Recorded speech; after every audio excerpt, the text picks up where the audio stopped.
On this episode of UTR, we're back with more reasons why Traverse City is one of Michigan's go-to towns.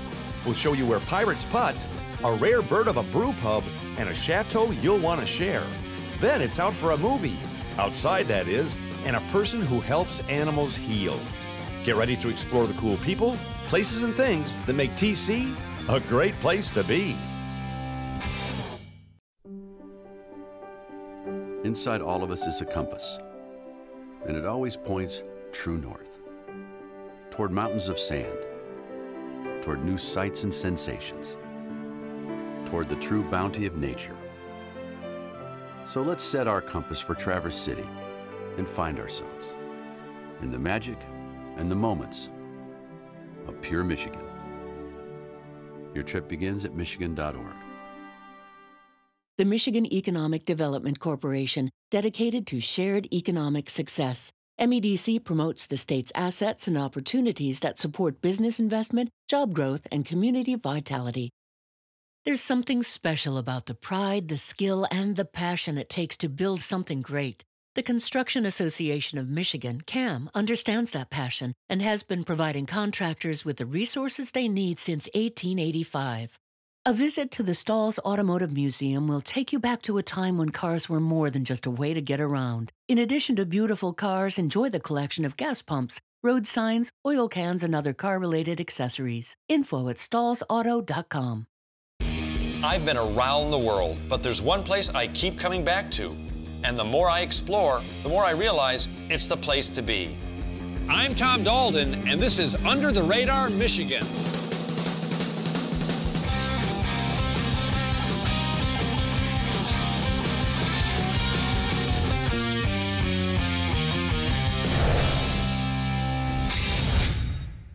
You know, Traverse City is constantly ranked as one of the best places to live, work, and play in the entire US of A. So it's no wonder that we came back to show you more reasons why you need to come here. We found it. It was easy. If you want a cool, culture-filled community that's surrounded by natural beauty, you bounce to the right place. Everything you need for quintessential Michigan quality of life is all around you. A beautiful bay, endless edible adventures, and a bounty of businesses that'll bend over backwards for your business. And no matter the reason for your visit, you'll feel like you're on vacation the whole time you're here. It's just that kind of town. So settle in, because TC is where you're about to be. Traverse City is located in northwest Lower Michigan, right on the shores of Grand Traverse Bay. Arr, avast ye pee-wee putters. Have you ever wondered what it's like to be a pirate what golfs? Ha! I don't see the connection here. Be quiet with yous. Well, don't worry, matey. You will once you visit Pirates Cove Adventure Golf, because this is where the golf tee meets the briny sea, and where your little barnacle boys and girls will have a golfing good time. Heck, you might too, because this is mini golf on overdrive. From cascading waterfalls to fascinating features, this is a great place to improve your short game and have a ton of fun at the same time. Way back in 1983, Ted Lunt and his buddy Ed Graft, two barnacle brothers from another mother, decided to go all out in creating some ultimate family fun. And shiver me timbers, they done did it. Okay, the way I figure it, one of you guys was in the Navy and marooned on a desert island, and the other one is an ex-professional golfer. Am I right? You're right. Seriously? No. Oh. But I was in the Navy. All right. Why pirate theme? Not that it's not cool, it's awesome. But you know, pirates have stayed popular, even though they were nasty people. Today, the kids still love to come out and... Oh yeah, I had my pirate suit on earlier. I mean, it just when you put it on, you have this false sense of power, and you trip over things because you got the patch on your eye. But yeah, I mean, it's just there's something all kids love about pirates. My son Anthony used to dress up as a pirate all the time. So you guys started this how many years ago? 35. 35 years ago. You guys quit your real jobs? We did, eventually. Yeah, we started here, and then we did a couple other courses, and then we said this is more fun than working, so we both quit our real jobs. And now you've got locations all over the country? Pretty much from Bar Harbor, Maine to Rapid City, South Dakota to Orlando. So two Michiganders done good. You guys done good. Thank you. Right. It's been fun. Now, when people drive by, you must see their jaws drop, because to look at this place, it's spectacular. I mean, this must have taken months just to design. Do people ever get lost in here? Well, they can get mixed up in terms of they start off on the original course and end up on the Blackbeard course, because there's a couple of places where they're close together. So it's happened. So Blackbeard does golf here. Oh, yeah, right. He's in the back. So how does it make you feel every year to see families come in here? I mean, you're making memories for people. You're putting smiles on people's faces. How does that make you feel? The feeling is great. What you say, whenever I'm on our courses and I just watch people, I mean, everybody's having a ball. What a good job. Yeah, I'll bet people are bringing their kids here, who brought their kids here. I mean, it's probably because it's been a few years. Oh, yeah, right. So, I mean, Eric still comes here, right, Eric? He does. He brings his kids here. I mean, it's something special to be able to give people Michigan summer memories like that, because you guys are not open in the winter, correct? Correct. Now, do you have to be a pirate to golf here? Because I brought a suit. That would help. It'd definitely help. I heard if you bring a parrot, you golf free. I think that would be a good idea. What, for me to golf free or to go get a parrot? Both. Everywhere we looked at Pirates Cove, folks were having fun. But before Steve the Parrot and I could play around, we needed to get our heads in the game, so to speak. So take it from old Sea Dog Dalton. If putt-putting with pirates sounds like a good time to ye, Pirates Cove Adventure Golf is a place ye needs to be. Just make sure to check your parrot at the front door. They can be a little distracting when you putt. Okay. Steve!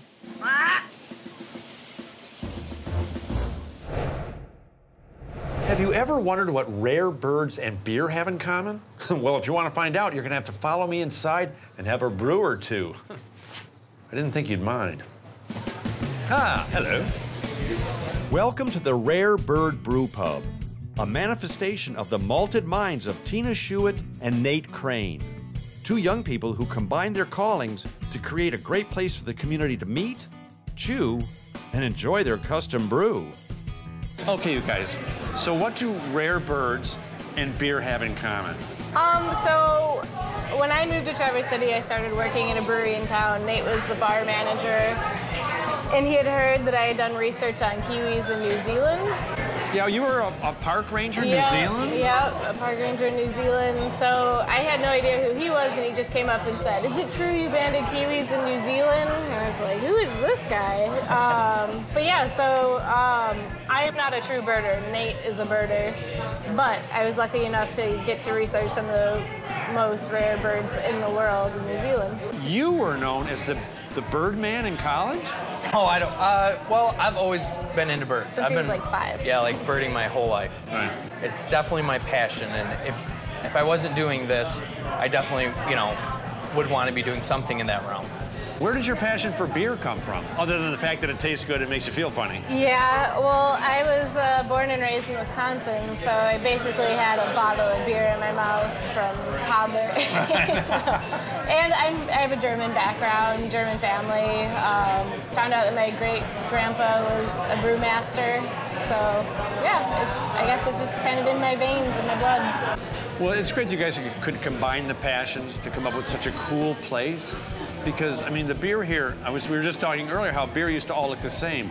Just look at the range of beers that we have here in front of us. Is this like a German style? So we do have some German. We have a Berliner Weiss on right now and a Bohemian Pilsner. But typically, it's more American-based styles, and I like to play a lot with different flavors. So a lot of them at the moment have, something fun in it. Like that's a tiramisu brown, so coffee, vanilla, hazelnut, chocolate. Well, what you guys have created here is awesome. I mean, the vibe in here is really comfortable. It's hip. You guys have been here for what, 4 years? 5 years? 4 years. A little over 4. Yeah, we came in. We didn't want to. We came in here about 3.5 years ago and said, we're coming back there someday. So, yeah, you guys are doing something right. Hey, appreciate it. Well, after we wound up all of our words, the fantastic food found its way to our table. And to be honest, I don't know what I enjoyed more, the incredible edibles or watching Nate and Eric share their love and fascination for fowl. If you're looking for a fun way to feel connected with this awesome community, and at the same time, enjoy a great meal and a malted beverage or 3, the Rare Bird is a wonderful way to do it. I even remembered to bring my parrot because I figured he'd feel right at home here. Polly, want a pint? Oh, sorry, I mean Steve. Slow down there, big fella.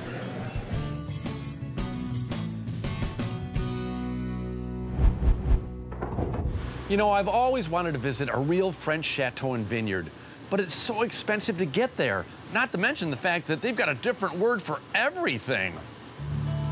Well, fear not, my fellow wine enthusiasts. Just pack up your palates, wine your way north through the various vineyards of vinifera varietals of Traverse City's Old Mission Peninsula, and welcome yourself to Chateau Chantal, an award-winning winery and inn with some of the most beautiful views and wonderful wines you'll ever find.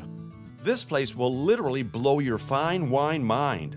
And if you didn't know where you were, a frequent occurrence for me, you'd swear you were at one of Europe's finest chateaus.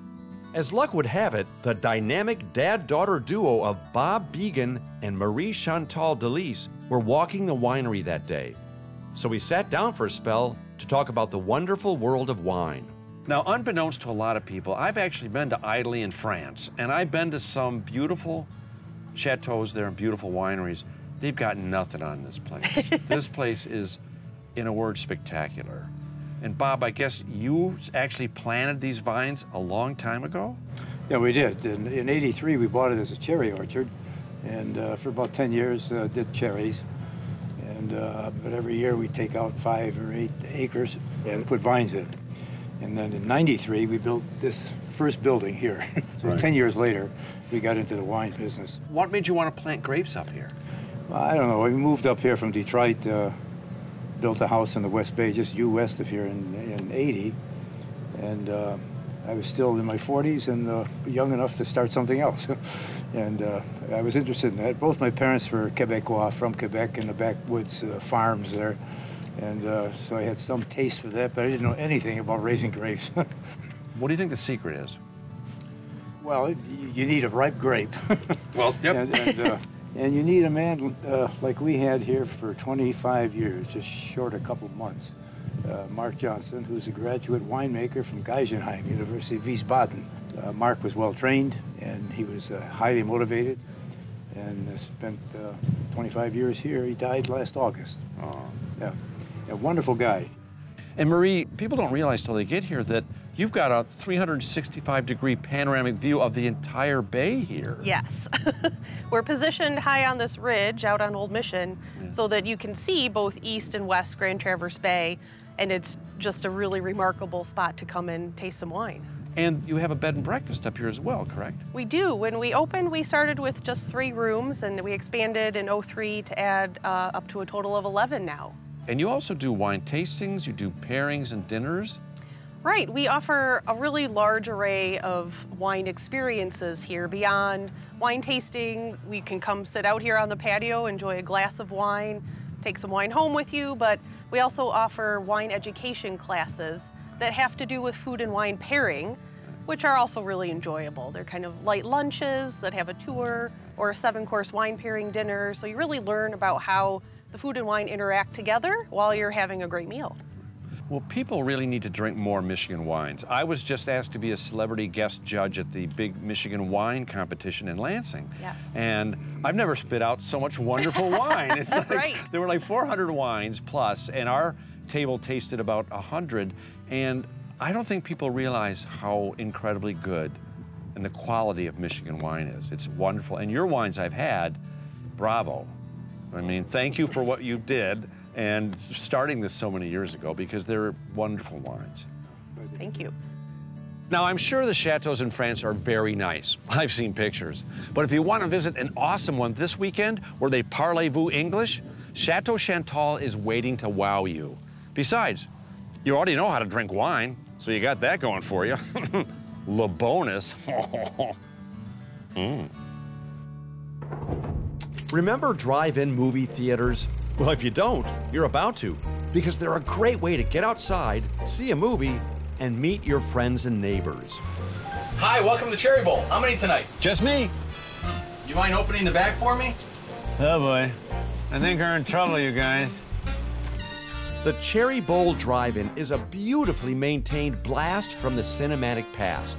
and it's been entertaining young and old here in the town of Honor since way back in 1953. Well, after I finally got Jim and Eric out from under the camera equipment, they were stuck pretty good. I picked out a spot and we settled in. Now, if you're looking for the reason this place opens every season, meet Laura Clark. She makes movie magic happen here every summer. I have to be honest, when I walked in here, I felt like a kid again. It brought back such awesome memories because when I was a kid, that's what we did. My mom would throw all 5 of us in the Chevy wagon, and we'd go to the drive-in. And this is just how I remember it. And the kids that come, they have a blast. Parents bring them, grandparents, uncles and aunts, you know, they just bring the kids. The kids run out to the playground, they have fun. And you can't do that in an indoor theater. No. And the people that have never been to drive-ins, like Eric, they don't know that it was such a unique, special part of our childhood. And the fact that you're still doing it is awesome. And I have to ask you, what was the very first film that was ever shown here? The very first film, well, the drive-in opened in 1953, and the first show was The Greatest Show on Earth. And you're still putting on The Greatest Show on Earth, as far as I'm concerned. Yes, we always play top 10 movies. In fact, well, the movie we're playing tonight is #1 in the nation, so. And you guys always do a double feature? Yes, we always play 2 movies, always. One for the kids, one for the grown-ups? Typically, yes. Sometimes you can't get a kid movie, you know, especially in the spring, it's difficult, and we have to play 2 PG-13s. We always play family-oriented films, so. Well, speaking of family, my son Anthony's first movie was at this theater. I don't know if you were here or not, but it was in 1993. We brought him here, he was 3 years old, and we saw the original Jurassic Park.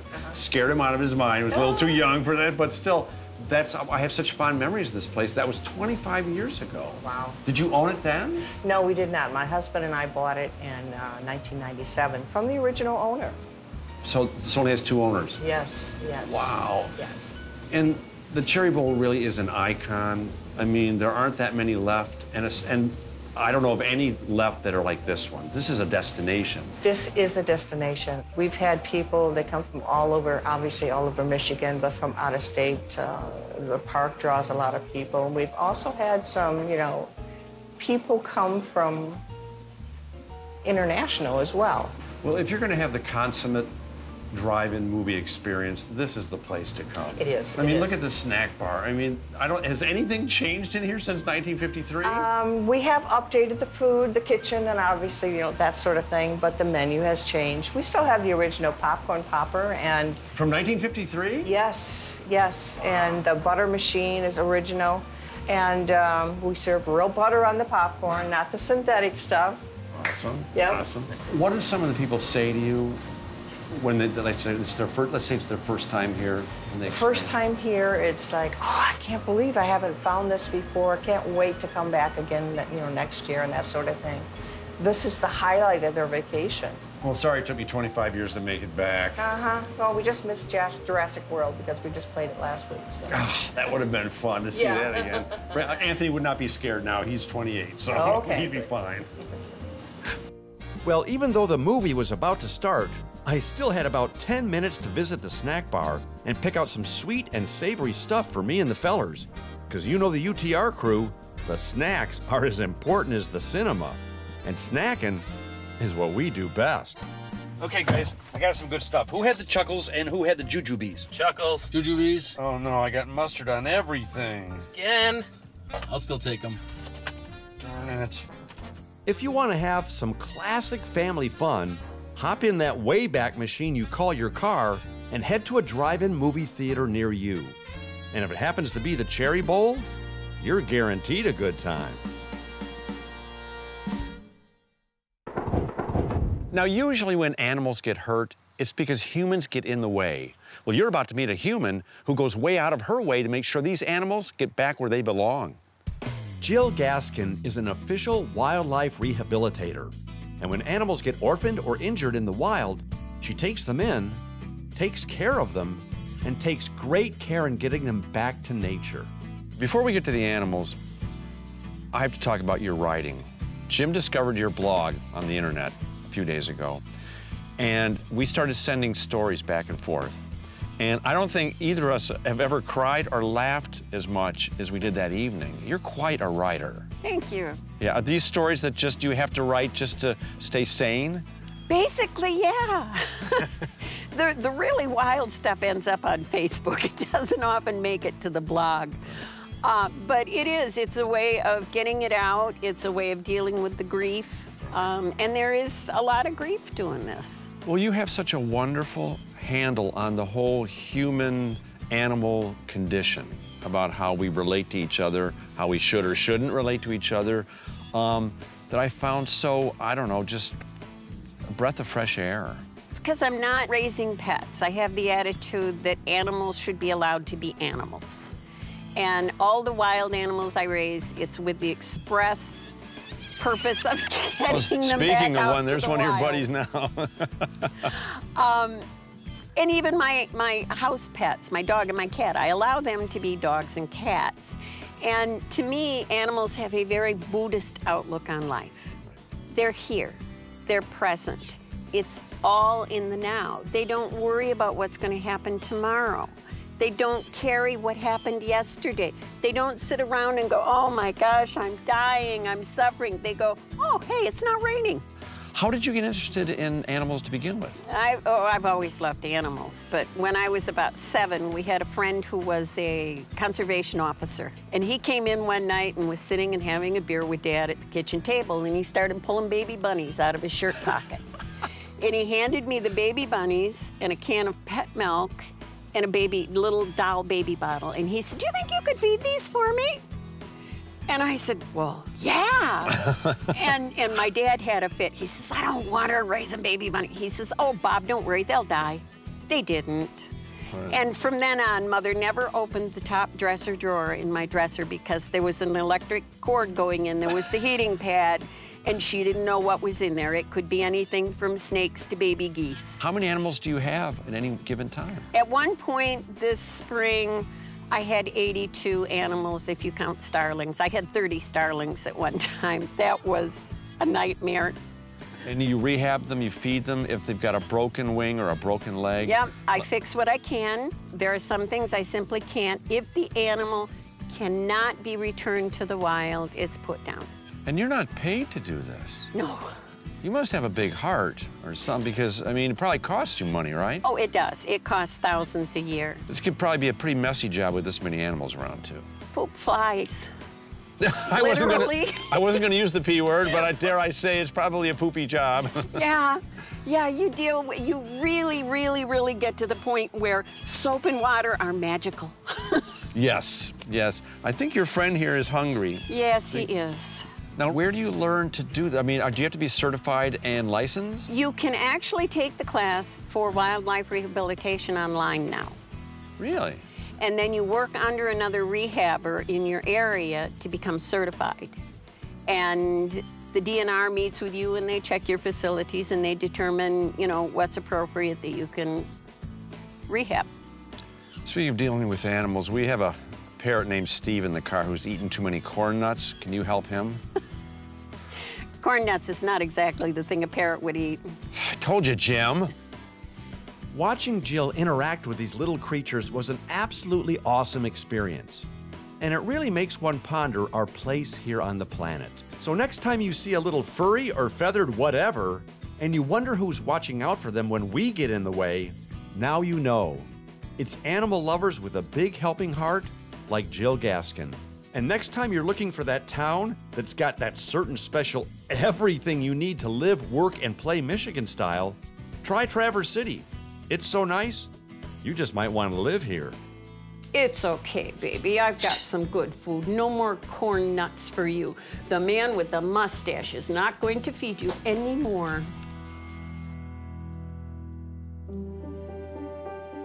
It's human nature to plan ahead, but sometimes our best ideas come when there's no plan at all.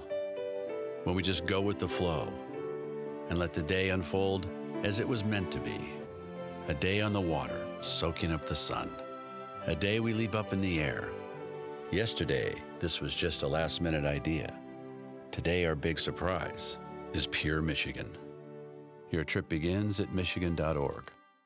the Michigan Economic Development Corporation, dedicated to shared economic success. MEDC promotes the state's assets and opportunities that support business investment, job growth, and community vitality.